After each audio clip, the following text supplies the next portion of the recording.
and heroes. Gonna tell you about pros and heroes. Gonna tell you about comic books, costumes, Facts, boots. and other stuff. In this week's issue, Dogwelder.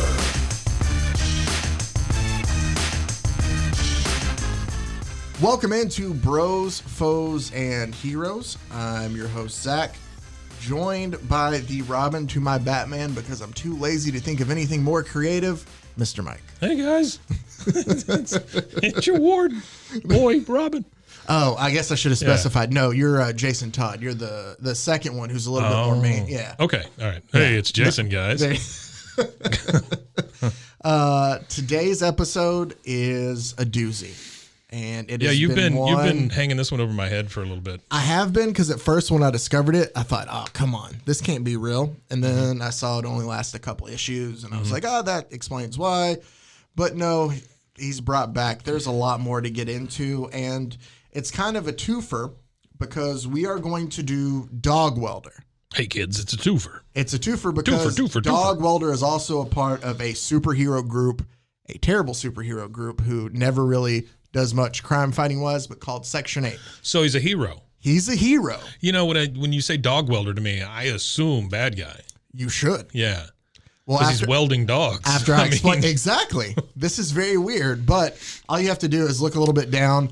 Created by Garth Ennis and John McCrea, so you should know the boys. Exactly, and the boys, Preacher, asshole face. Yep, he did Hellraiser with John Constantine, who has a little part in this later. So what? Yeah, has a part in the comic. He has a part. He's in the Dogwelder comic. John Constantine. Oh wow. Is. Yes. Okay. So if you're familiar with Garth Ennis at all, then there's a lot of this stuff that will not shock you at all.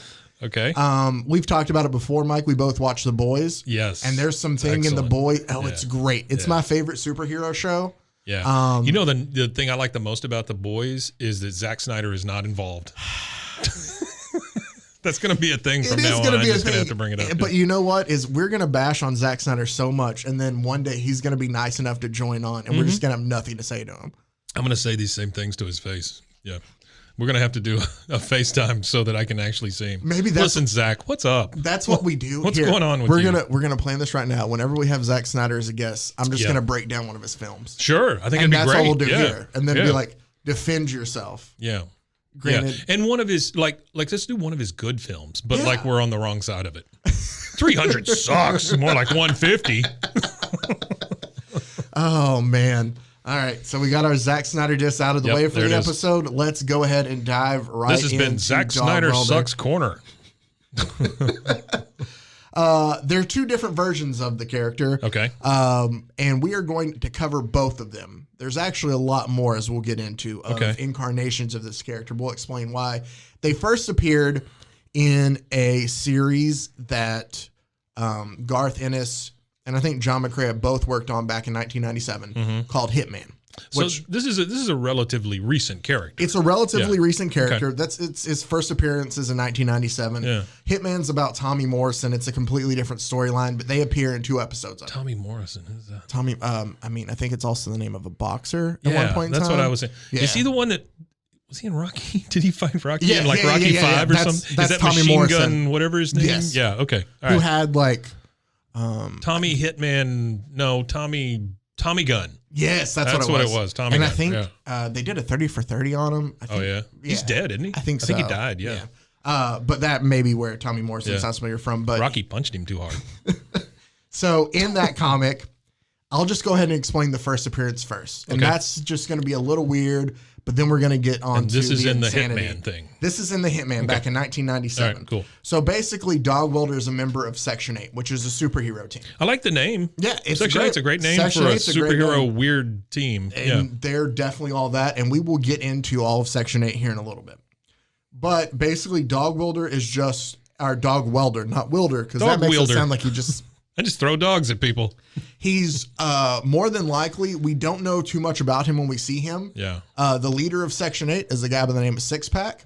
And Six Pack is going to find Dogwelder and comes across him in a dark alley. Okay. And just out of instinct, Dogwelder, we haven't really explained what Dogwelder's powers are. Yeah. He welds dogs to people's faces. Sure. Okay. Dogwelder. That's very self-explanatory. It is very self-explanatory. I don't understand. Not live dogs either.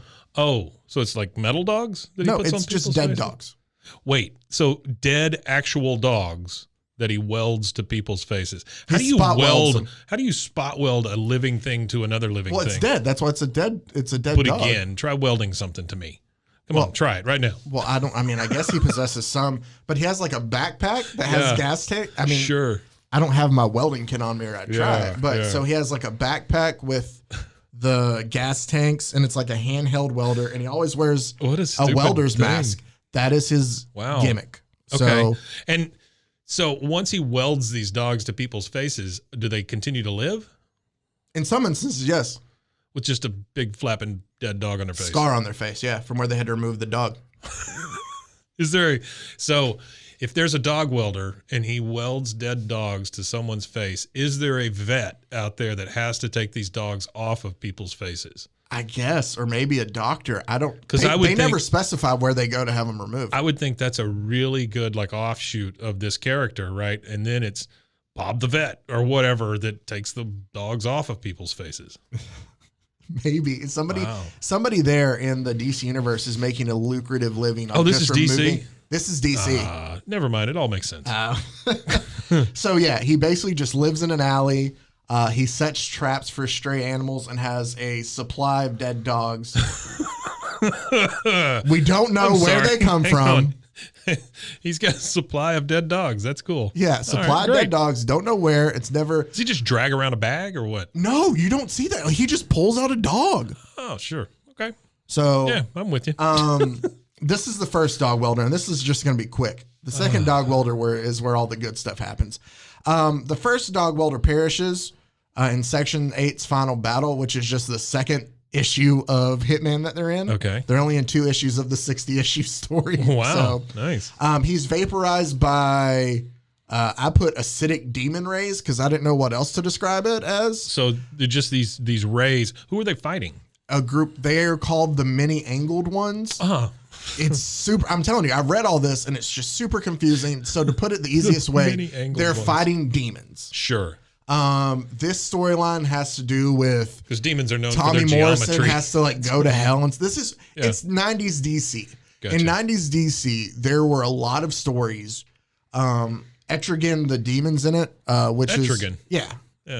Did I mispronounce it? I don't know who the hell any of these people are. Really? Okay. Yeah. Well, that's what makes this better. But the 90s, it seemed like DC was going for a, hey, we're going to include like Hellraiser. Heaven. Weird kind of heaven and hell versus. To me, and this is just purely my opinion, I think that once Spawn kicked off and Spawn was actually good and big, everybody else was kind of like, oh. Yeah, they were like, oh, we can do more stuff like that too. We've been missing all this demon stuff. Yeah. Yeah. So the comic book industry is a very fickle industry, much like the NFL or NBA. Oh yeah. If somebody starts something new and it's successful, everybody goes, "Oh yeah, we've been doing it that way for years." It's the same also with baseball. If you've watched Moneyball, like everybody was, Billy Beane's doing great stuff, and then everybody used sabermetrics after that. So Billy Beane, I loved his 10 episode series on DC. That was good. Yeah, no, it was really Billy good. Beane. He had the power to throw beans at people. Cat wielder. So. Dog welder's dead. It just melts him down to a skeleton. Sure. That's the first dog welder. Funny enough, I found that. That's how I want to go. Wizard magazine just melted down to a skeleton. By acidic demon rays? That'd be great. It seems like it was very quick. So that's at least a that's positive. what I'm saying. I mean, it's very quick. Yep. People will remember it. Yep. What do I care at that point? Oh, I mean, yeah. No, nobody will forget your death. Why didn't the acidic demon rays melt his skeleton, though? That would be my question. Like, why does it always do the innards and the skin? I think maybe because if it was just to nothing, like maybe that scene, it's like, oh, it's a more powerful cell just seeing a skeleton. Yeah. I mean, just trying to think. It's the same thing when you get electrocuted. Everybody sees your skeleton. Yeah. Okay. And your hair shoots up really big and you flicker between, like, your skin becomes translucent. Yeah, that kind of, Wizard Magazine declared Dogwelder the best new character of the year in 1997. Tell me about Wizard Magazine. Is that It's a magazine. Why are we taking anything from Wizard magazine? Well, I just found it it was on the, it's basically a magazine of comics. Okay. This is where it gets fun. I have to give you the first one so you know there is a first one. Okay. Now, let's fast forward from 1997 to 2011. Okay. Garth Ennis decides, hey, with everything revamping, because this is around the time that like the New 52 and everything, where DC decided to reboot everybody's everything. Sure. Yep. Which is there's been, and they've done rebirths since then too. There's already been multiple resets since the reset, which is ridiculous. Sure. But so Garth Ennis gets the chance to do a whole Section 8 comic. What we find in there is we find Dogwelder's origin story. Nice. Or this version of Dogwelder's origin story. So there's only 2 versions though, right? There's only 2 versions in the comics, but we will find out there are a lot more Dogwelders. Oh no. All right. This is a long, ridiculous story here. Let's do it. But so our first Dogwelder, how we know it's 2 different Dogwelders. The first one, they're both small, lanky guys. Okay. Our first Dogwelder was Caucasian. Our second Dogwelder is African American. Okay. So and I see that he's a seemingly average businessman. Yes. Okay. It just opens up in one of the comics here. The Dogwelder specific part is he's at an antique store is the best way to describe it. And he's just looking around everything. I read ahead a bit. That's fine. Go ahead. So he's just looking through this antique store and he finds the original Dogwelders, the one we just covered, mask and backpack. Because once again, those ancient demon lasers didn't get that stuff either. No. Yeah. And it's in an antique store. It's in an antique store. Dude doesn't remember where he got it from. He thinks it's cool, puts it on. I can tell him where he got it from. He got it from that pile of skeleton bones over there. That's where he got it from. But it's very much like The Mask. Sure. And so, welding mask. Yeah, but I mean like the movie The Mask. The Mask, well, it was a comic, right? It was a comic before that, yeah. But where it like melts. Onto your face and you become that thing. Exactly same way with Dogwelder. All right. So we don't know his name, anything. We just know he is now the new Dogwelder. Oh, really? Oh, wow. That's kind of cool. Yeah. So we know nothing about him. I actually like that. Dogwelder. Yeah. That this is just this mysterious everyday man. Exactly. And all of a sudden, he runs out of the shop now as Dogwelder. Guys yelling at him to pay and stuff like that. No, and he just sees a woman walking her little toy dog. And is immediately just like convinced, goes to and welds the dog to her face. First thing out of the store, welds the dog to the old woman's face. That's great. We also find out maybe he's just making sure he's still got it, you know? Yeah, actually, let me save that little part till the end, but he welds her to her face. So let's talk about the new Section 8. I told you we were going to get here. I saw that part that you're putting off. Fine. We'll get to it now. It's later at the end of this, we'll save the middle for Section 8. At the end of the series, of the Section 8 series, we find out he has a wife and kids, right? Sure. And the wife and kids, like Section 8 hangs out at a bar. Okay. It's called Noonan's. All right. And the bar is ran. Because that matters. I guess. Noonan's. The bar is ran by Bader, who is the demon lord of criminal insanity. Bader. Is that the same character from Cars? No, that's Mater. Oh, I'm sorry. I confused those two. Who is the demon lord of towing things. So, okay. So he's sitting there at Noonan's and he's just watching the news. Sure. Dogwelder. And he sees what we figure out to be his wife and kids. He's still for a moment. There's no dogs. There's no dogs. Sure. He just hangs out at the bar. There's nothing needs to be welded. Yeah.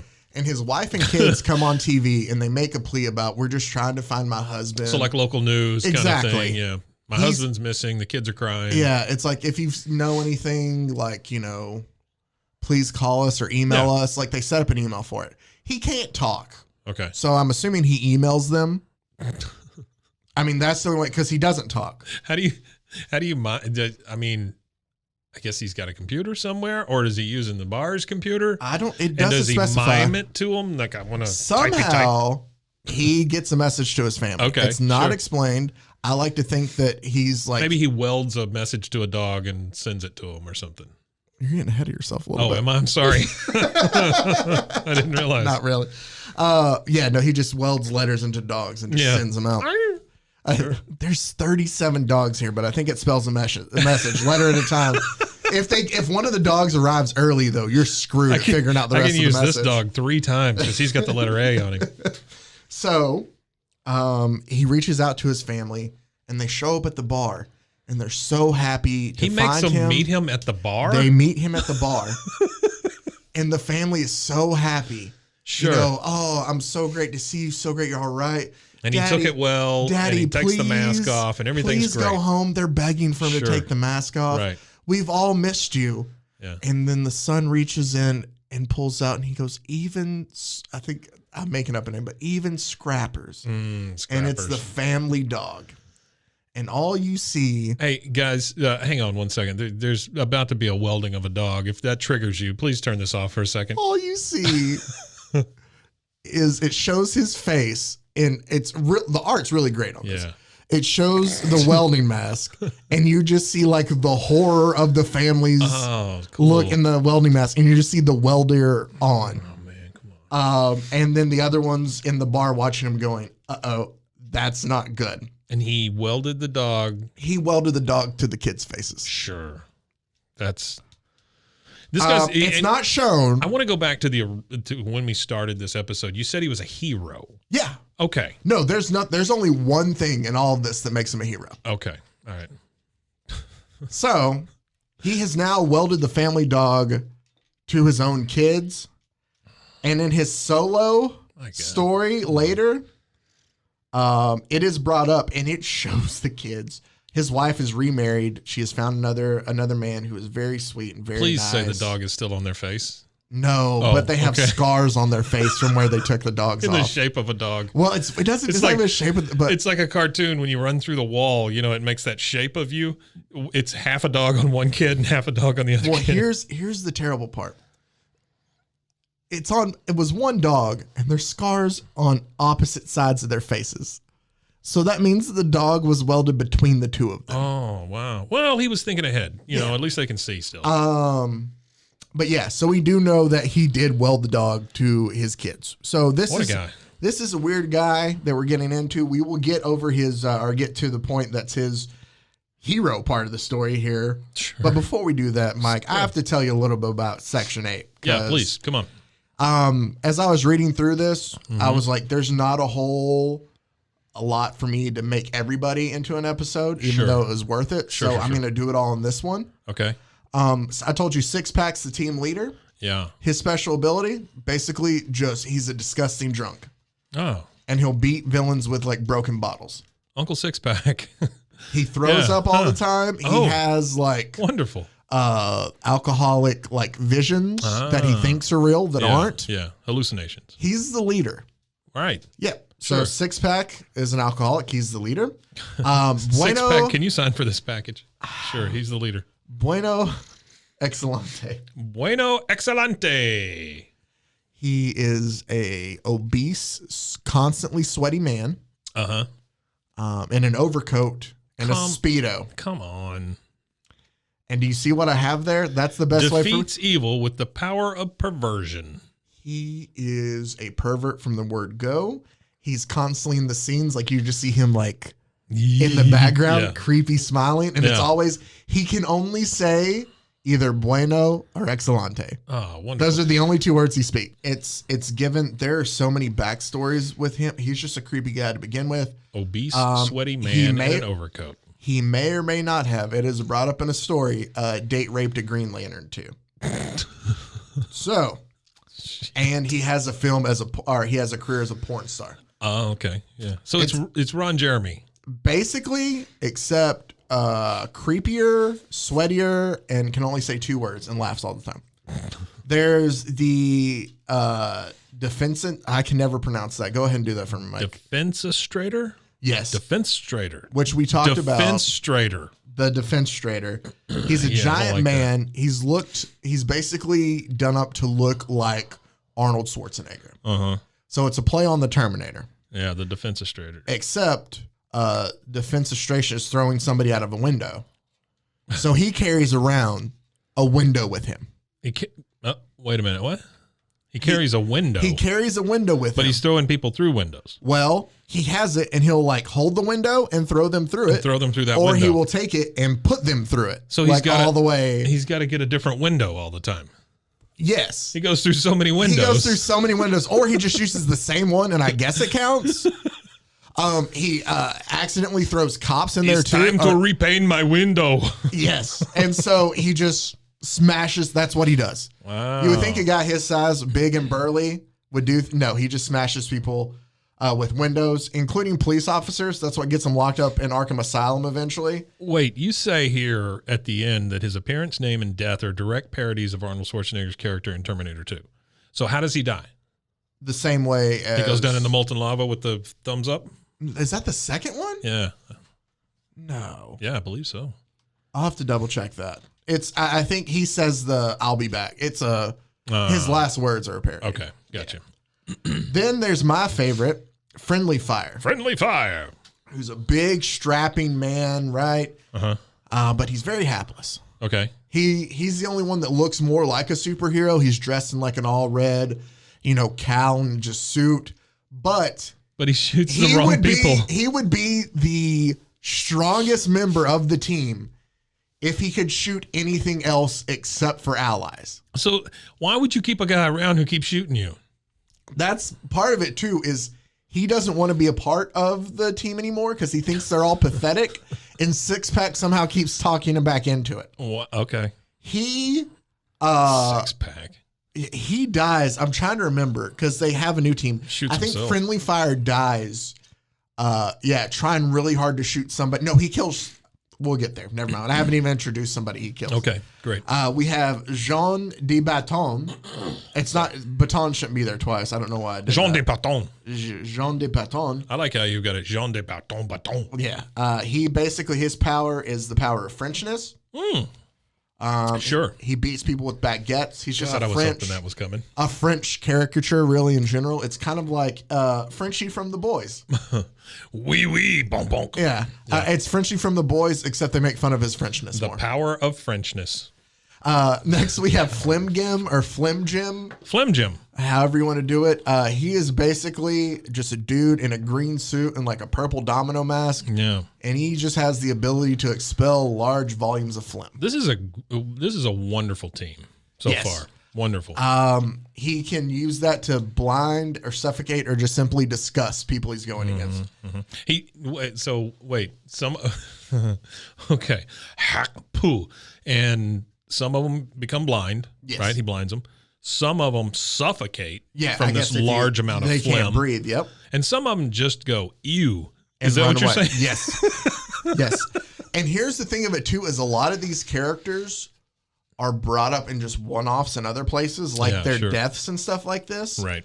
Like, I read the whole 6-issue, rebranch of Section 8.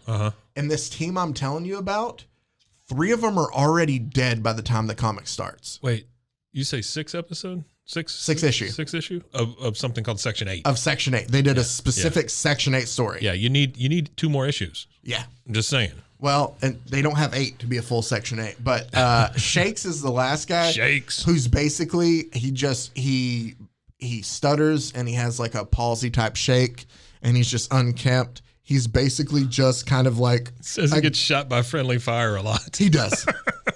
And I think friendly fire ends up killing him. But trying really hard to hit an enemy. Yeah. Yeah. That's great. Now, that's the original Section 8. Okay. That's not the Section 8 we get. I had to at least explain what started out as a team because the new Dogwelder... Dogwelder was a part of the original Section 8 that we talked about. He's also a part of the new Section 8. Okay. I told you about Bader, who runs the bar. Yeah, Demon Lord of Criminal Insanity and caretaker of Noonan's Bar. Okay. There's Demon Lord of Criminal Insanity. Bueno Excelente comes back. Okay, great. So the only ones... I've missed him. Yep. There's a guy called the Grappler, where he says his name. He's just dressed up in like a white suit, and all he does is has a grappling gun. Okay. Let me explain his name. TheGrapplh exclamation point. Yes. And everything he's like, Grappler. He's like, because I'm the Grappler. I'm the Grappler. He We don't have anything else with him in there, so I'll just go ahead and tell you right now. He dies in the 6th. Okay, good. The way he dies, Mike. Yeah. So they're always hanging out at the bar. Okay. I guess there's a guy named Power Tool who's basically just looks like he's dressed up like a SWAT team member, but like the welding shield mask, the clear one. Yeah. He has a drill attached to it. Oh, sure. Over his face. Yeah, he's a drill face. And then there's Guts, which is honestly just a pile of guts. An ambulatory and female mass of internal organs arranged in a vaguely humanoid shape. Guts is married to Bueno Excelente.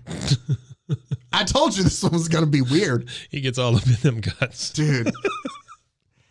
All right, so this Section 8 comic series, the 6-issue one, is basically Six Packs just trying to find actual heroes to join the team. Right. Because this is a team we have: Bader, Dogwelder, Six Pack, Grappler, Power Tools, and Guts. Right. And there's one where he tries to convince Batman to join, but while he's talking to Batman, the Gotham police write Batman a parking ticket. And Batman is more concerned about the parking ticket than joining him.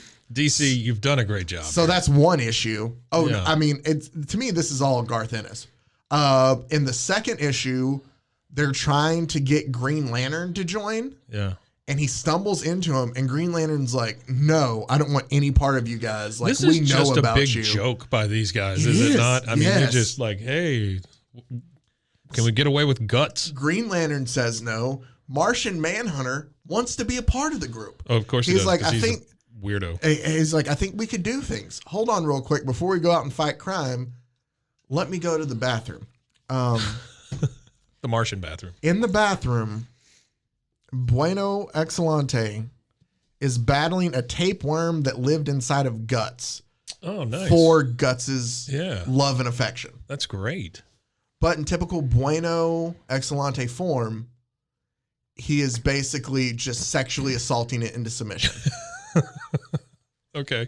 Fantastic. Martian Manhunter walks in on that. Yeah. Is completely disturbed and says, "F this, I'm gone." So that's how Martian Manhunter leaves the group. So, yeah, you don't want to be a part of any group that Martian Manhunter says, "No, screw this." So, Wonder Woman gets hit on the head, and while she's concussed, she wants to be a member of the group until she's accidentally hit on the head again. And then she's like, never talk to anybody about this ever again. Wow. So that's what the whole series is of the Section 8, is them trying to get a legit hero to be a part of the team. 2 of them die, though, by the end of it, one being the Power Tool. Yeah. Basically, he tries to turn on his Power Tool while standing in a puddle of alcohol that Six Pack spilled, and it electrocutes him to death. The Grappler's death is even better. He goes to the bathroom and he's standing at a urinal, and like a problem we've all had, Mike, he doesn't want to get his feet wet. So he decides to shoot the grappling gun up to kind of like suspend himself while he pees. Right. In the process, he ends up choking himself, and he dies strangling in front of the urinal. It's that NXS thing. Yes. Sure. It's a crazy one. All right, let's get into the last part of this, which is our Dogwelder hero story. All right, cool. You enjoyed yourself so far? I have. It's been great so far. Yeah. So the new story, the newly formed Section 8 that we talked about, Sans, Power Tool, and Grappler. Yeah. Basically, they're just hanging out at the bar. Dogwelder's outside by himself, where he runs into John Constantine. Sure. If people usually know Constantine, he's a pretty well-known... He's an angel, right? I don't know if it's... I know he's a demon hunter. I don't think he necessarily himself is, but he has the ability to... like travel. There's a Keanu Reeves movie they made about it. Yeah. There was a TV show that they made about it. Yeah. So Constantine's usually pretty well known. But he tells Dogwelder that basically, hey, did you know that you could use these dead dogs that you have around to talk? You're Dogwelder. Yeah. I don't even want to put you in this. Right. So just think about this. Constantine's telling Dogwelder how he can use dead dogs to communicate. Sure, right. If you're writing this, how do you think he does that? Like telepathically, just... Well, there's 2 things that come to mind. First, the putting the letters on the dogs, or telepathically, I guess, getting the dogs to speak or something, almost like a serial killer kind of thing. Yeah. No, Constantine shows Dogwelder that he can communicate with dogs by shoving his hand up their ass and using them like puppets. So as puppets, sure. Wait, how does that change? Okay. Why don't you just use your hand and just do the puppet thing. No, his voice comes out of the dog when he flaps the lips. I get that, but I'm saying, why does the dog complete the circuit? You know what I mean? I have no clue. So shoving your hand up a dog's ass completes the circuit, and now you can talk. Yeah. Oh, that's so great. He basically just uses dead dogs as sock puppets to communicate. Sure. Okay. And the voice comes out of the dog, so I assume it sounds human, but maybe there's a hint of like Great Pyrenees or whatever he uses. Yeah. So that's one thing. Great Pyrenees. He can talk. I mean, there's some giant dogs that he welds to people's faces. Sure. It's not just people small. Have big faces. Yeah. People think that, it's just chihuahuas out there. No, some of these are like giant dogs. Yeah. So Constantine also tells him, I can do you one better. I can explain all of this to you. Like, you've been missing your family. You can't go hang out. Like, because even though Dogwelder is Dogwelder, there's still a little bit of whatever old life he has there because he constantly misses his family. Sure, right. Constantine tells him, I know that you think this has all just been for nothing. I can show you the history of the Dogwelders. So there's been more than these two. There have been. So Section 8 and Constantine travel to Egypt. Right. Down in the pyramids. They come across all sorts of mummies, dog mummies, regular mummies. Okay. So, yeah, all right. I get it. Yeah, I see where we're going here. Dogwelder is then transported away he to a place of just dog welders. Sure. There's statue of all these dog welders. And Mike, there's like anything you could think of any time period. There's a guy in like a World War II outfit with a gas mask on who has one. There's a guy dressed up like maybe he was over in Mongolia with Black Condor at one point in time. He was a raider. Exactly. There's just statues all throughout of history of all these dog welders. Wow. And the previous dog welder tells him, you come from a long line of dog welders. And his point is like, well, yeah. Sure. But what we do is pointless. Yeah, I'm glad somebody said it. Dogwelder himself, he's like, that's nothing. Like, we're just supposed to weld, dogs to people's faces. We find out that the original Dogwelder, let's go ahead and travel way back in time to when they were building these pyramids. The original Dogwelder is part god, part human. How did they weld back then? Just fire. Oh, okay. I guess. But Osiris is his father, who's a god. Yeah. They decide, he and the other Egyptian gods decide they need somebody to watch over the Hades, the afterlife and stuff like that. And if you know Egyptian, I have to give it to them. At least they stuck with their Egyptian, gods and stuff.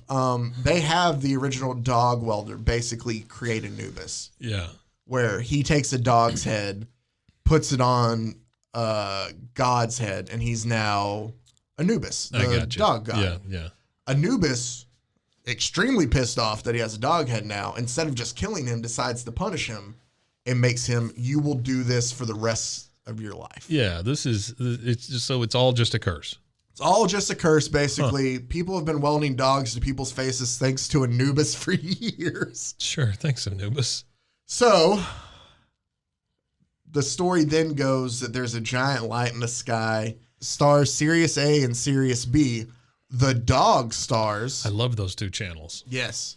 I think they play A stuff on A and B stuff on B usually. Yeah, it's good stuff. Well, you get the front side of the album on one, and you get the back side of the album on the other. Yeah, it just stinks when it's one of the albums that has like a really long song on the B side. So you get like 3 songs, but only one. It's mostly just Smoke on the Water. Yeah, all the time. Or In-A-Gadda-Da-Vida. Yeah, In-A-Gadda. Well, yeah, that's a whole different. But that's just side A and B. Sure. So the stars are getting really close to touching, and if they touch, it could cause a giant explosion and kill the world. Dogwelder finally has purpose, Mike. He realized they're the dog stars. I'm supposed to weld dogs together. I'm supposed to weld the 2 stars together and save Earth. Yeah. So they break into NASA. Okay, hang on. Say that one more time. They break into NASA. One more time. They break into NASA. Okay. Basically, like through. It says breaks into NASA and travels to space. Because they basically just tie up all the astronauts, put their clothes on. Because the astronauts are the ones that are in charge. They're really going to space to try to fix this. Right. But Dogwelder knows he can. So he's got the astronaut suit on. He's got his hand up a dog's ass, and he's pretending to be one of the astronauts to the guys in Houston. You know, Houston, there's no problem here. Yep. Yeah, sure. Yeah, that's great.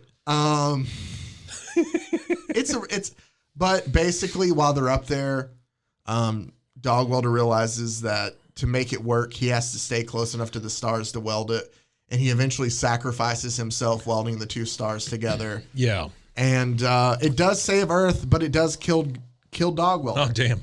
So no, I absolutely see this whole arc where now it was all a curse all the time. So he really wasn't a bad guy. Yep. And then he sacrifices himself, of course, welding stars together because that's what you do, to protect the Earth. Wow, that's great. All right. So he does become a hero at the end. Kinda. But that's Dogwelder. Another thing that I want to add in, because it was brought up when James Gunn took over doing the Suicide Squad. Yeah. People wanted Dogwelder as one of the characters. Because have you seen the trailer for the Suicide Squad yet? Yeah. Yeah. James Gunn looks to great. me, it does look great. Yeah. And what James Gunn's always been good with, and I loved it in Guardians of the Galaxy and a lot of the other stuff he's done. Right. Especially in this, is he is playing up the ridiculousness more than making it. Yeah, absolutely. Which absolutely to me works, especially with Suicide Squad. The first one they did, I think, was a little too serious. It was. So I think you need it to be. I mean, the fact that you have like Javelin, who's played by Flula Borg, which is hilarious. I love Flula Borg. And then like Polka Dot Man's in it, and just so he has the ridiculousness. A lot of great stuff in that. Yeah, people wanted Dogwelder. And I'm assuming half of them die. Oh, I'm sure. Which is great. And that's what I was explaining to. I had the conversation with my wife. I was like, the other one they made it too serious, and this one, she goes, "Yeah, but isn't that a lot of characters to deal with?" I go, "You would think so. You just kill them off. They're gonna die off. Yeah, you kill them off, and then you make another one with some weird characters, and you kill them off. Like you keep like Harley Quinn can stay around. You know the thing I love about James Gunn the most? He's not Zack Snyder. Do you remember on Guardians of the Galaxy with Taserface? Like after Michael Rooker's character is. They take over. Yeah. His secondhand man. Oh, that's him. Is his brother. Oh, that's cool. You've seen the trailer. You know the guy who's like the weird like rat guy. It's supposed to be Ratcatcher. Oh, that's him. Oh. He always makes him do like the weird dressed up characters. Yeah. But yeah, he's always. So in it all. it's like Raimi has a brother also, and he puts him in a lot of stuff like that. It's the same thing, and it's always cool. But James Gunn mentioned on Twitter that he considered having Dogwelder to be one of the characters in the new Suicide Squad movie. Yeah, but. You don't come out of the gate with that. He did not feel the character should be expressed cinematically. No, you don't come out of the gate, welding dogs to people's faces. Exactly. You do not come out of the gate with that. Yep. Well, so my thing is though, I love that did not feel the character should be expressed cinematically. Sure. Not we couldn't do it, we shouldn't do it. Yeah. Well, that's what makes him James Gunn and not Snyder. Exactly. Yeah. Well, if you scroll down, then Mike, I included some pictures just to show you These the are original. fantastic. Yeah. And then I had to show you Dogwelder using the other dog to talk. As you can see, he is at least up to his elbow almost. Yeah, that is fantastic. And the dog still looks happy, so that's nice. I guess. Yeah. But there you go. Well, that was great, Zach. Thanks so much. You. That's Dogwelder. I can tell you, I usually do pretty good teasing what's coming up next. Yeah. The next one I have in store for you is another ridiculous one because I find those to be the please. most fun. Please give me more. I'll set you. It's set in the 80s. Okay. Right? So go back I'm excited. 1983 to 84. It's a 12-issue run. That was my sweet spot. Okay. Yeah. So then it is I'll explain it to you like this. That's when I was last a man. That long ago? Yeah, it's been a while. What have you been since then? All right. Dogwelder. I have the apps, the DC Infinite app, and the Marvel Unlimited, so I can read all this stuff. You're the last guy with the DC Infinity app. I probably am, but they're like, we really need his $7.99 a month. Right. That's what's holding us on. That's right. And usually everything's in those places. Marvel does not have it available to read on their website. Really? This is something that it was created. I found out after I got halfway through it. Yeah. Basically, kind of. Not in line with like it was created for, but there's a connection between the series and a line of toys. Oh, cool. That was produced at the same time. Yeah. We were talking about a guy who really has, you know what? I'm not going to give it away. I will give away the name just so you know. His name is Ulysses Solomon Archer. I mean, it's an acronym for USA. Okay. He goes by US. Ulysses Solomon Archer. Okay. And well, I vow not to look it up or do anything with it. He goes by US, and he's a truck driver, Mike. That's why I love this show. I don't have to do anything. No, you don't. I don't have to do it. It's my favorite show. I will tell you, I mean, some of the stuff, like this Dogwelder stuff, was just so fun and ridiculous to read crazy. Through. That is nutty stuff. Speaking of nutty stuff, I am also using the Testacuzzi again this week for my phone holder. Testacuzzi, you did a great job. Do you think we could get a Testacuzzi sponsorship? That's what I'm shooting for you. There you go. All right. Yeah. This has been Bros, Foes, and Heroes. We appreciate you giving us a listen, and we promise even more ridiculousness in the future. I'm looking forward to it. Stay safe, and thanks for listening. Golly Khan! Bros and Foes and Heroes. Gonna tell you about Bros and Foes and Heroes. Gonna tell you about.